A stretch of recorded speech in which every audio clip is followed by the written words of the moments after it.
আসসালামু আলাইকুম। আমি হ্যাপি বগুড়া থেকে বলছি। বাংলাদেশি ব্লগার হ্যাপি চ্যানেলে আপনাদেরকে আরও একবার স্বাগতম জানাই। কাছে এবং দূরে, দেশ এবং দেশের বাহিরে যে যেখান থেকে আমার ভিডিওটি দেখছেন, আশা করছি সবাই আল্লাহর রহমতে ভালো এবং সুস্থ আছেন। আমরাও আলহামদুলিল্লাহ ভালো আছি।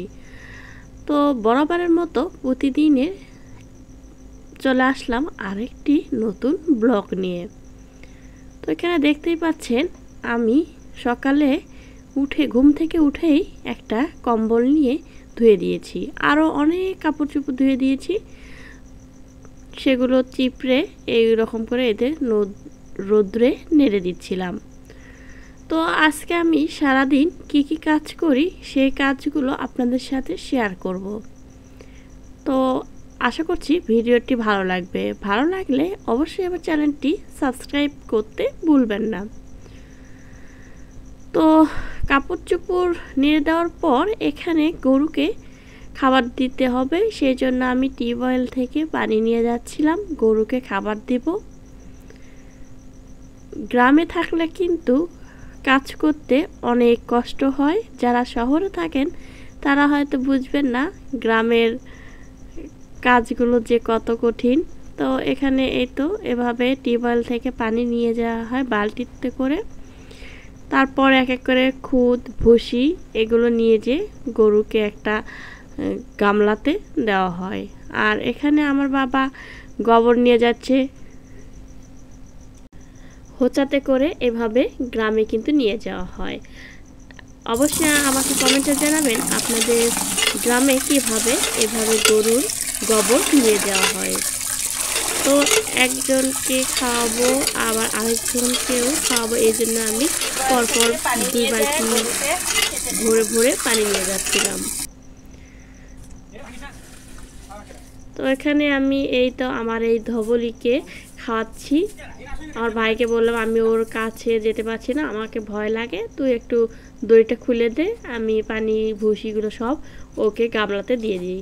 তারপর ওকে খাওয়াই দিয়ে আবার ওই লাল গরুটাকে খাওয়াই দেবে। ওর বাচ্চা হয়েছে ও তো। তারপর গরু দুধ দহন করা হবে।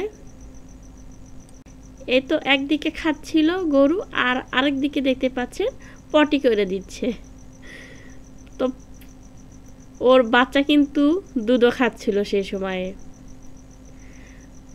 তো গরুকে খাওয়া দাওয়া করে তারপর গরুকে গোসল করানো হয়।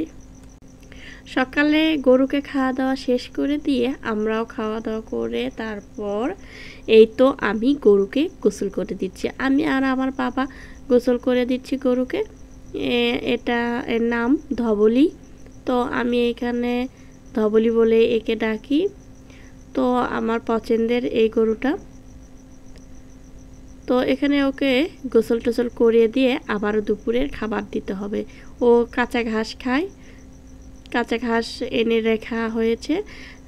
তারপর দুপুরে গোসল করে ওকে খেতে দেব এই ঘাসগুলো। তো এভাবে করে প্রতিদিনই ওকে কিন্তু গোসল করে দিতে হয়, না হলে যে পরিমাণে নোংরা করে ওর গোবর দিয়ে মাখিয়ে ফেলে সারা শরীর। গরুকে গোসল করে দিলে গরু দেখতেও কিন্তু অনেক সুন্দর লাগে, আর নোংরা হয়ে থাকলে ওর গায়ে মাছি ধরে অতিরিক্ত। তো এই জন্য প্রতিদিন গরুকে গোসল করে দিতে হয়। তো পাইপ দিয়ে এখানে গরুকে গোসল করানো হচ্ছিল। টিউবওয়েল থেকে অতগুলো পানি তোলা সম্ভব হয় না। তারপর গোসল করানো শেষ হয়ে গেলে এখানে গোড়াতে এনে আবারও ঘাস দিয়ে দেওয়া হয়েছে। এই তো ওরা খাচ্ছে। পাশাপাশি যে বাছুরটা আমাদের হয়েছে দেখতে পাচ্ছেন, ও কিন্তু ঘাস খাওয়ার জন্য ওই পাশে চলে এসেছে। আর আমাদের লাল গাভীটার থেকে কালো গাভীটার কাছেই কিন্তু এই বাছুরটা বেশি মানিয়েছে, যেহেতু ও কালো, ওর গায়ের রঙও কালো, এর গায়ের রঙ কালো। তো সবাই বলছে যে এখন মনে হচ্ছে যে এটা এর বাছুর, ওর বাছুর না। আর এখানে দেখতে পাচ্ছেন আমার মেয়ে ওর মাথা চুলকে দিচ্ছে, ও বেশ মজা পাচ্ছে। তো বাছুরটা এখন ছোট তো ও বুঝতেছে না যে কি লাঠি দিতে হয়, বা ও ভয়ও পাচ্ছে না আমার মেয়ে। আর এখানে এই তো মুরগিকে আমি চাল খুদ দিয়েছি, ও তো চাল খেতে পারে না, তো খুদ দিয়েছি, খুদ খাচ্ছে। আর এখানে 9টা বাচ্চা আছে, আমি 10টা দিয়েছিলাম। আমার ফুলটুসি ও বেবি, ওর নাম রেখেছি আমি ফুলটুসি। তো এদের খাওয়া দাওয়া শেষ করে তারপর আমি বিকালে ঘর ঝাড়ু দিয়ে নিচ্ছিলাম, বিকালবেলা আবারও। তো আশা করছি আজকের ভিডিওটা আপনাদের কাছে ভালো লেগেছে। ভালো লাগলে অবশ্যই আমার চ্যানেলটি সাবস্ক্রাইব করতে ভুলবেন না, পাশে থাকা বেল আইকনটি প্রেস করে দেবেন, যাতে করে আমি যখনই কোনো নতুন ভিডিও আপলোড করব সাথে সাথে আপনাদের কাছে নোটিফিকেশন চলে যাবে। তো আপনারা চাইলে ভিডিওটি সঙ্গে সঙ্গে দেখে নিতে পারেন। তো ভিডিওটি আপনারা শেয়ার করবেন বেশি বেশি ফ্রেন্ড অ্যান্ড ফ্যামিলির মাঝে। তো ওই পাশে এতে দেখতে পাচ্ছেন আমার গলা ছিলা একটা বাচ্চা হয়েছে, আর কয়েকটা বাচ্চা এগুলো খাচ্ছিল, ও বেশ বড় হয়েছে। তো সবাই আমাদের জন্য দোয়া করবেন, আপনারাও খুব ভালো থাকবেন। আজকের ভিডিওটা এ পর্যন্তই, সবাই আমাদের জন্য দোয়া করবেন। আসসালামু আলাইকুম।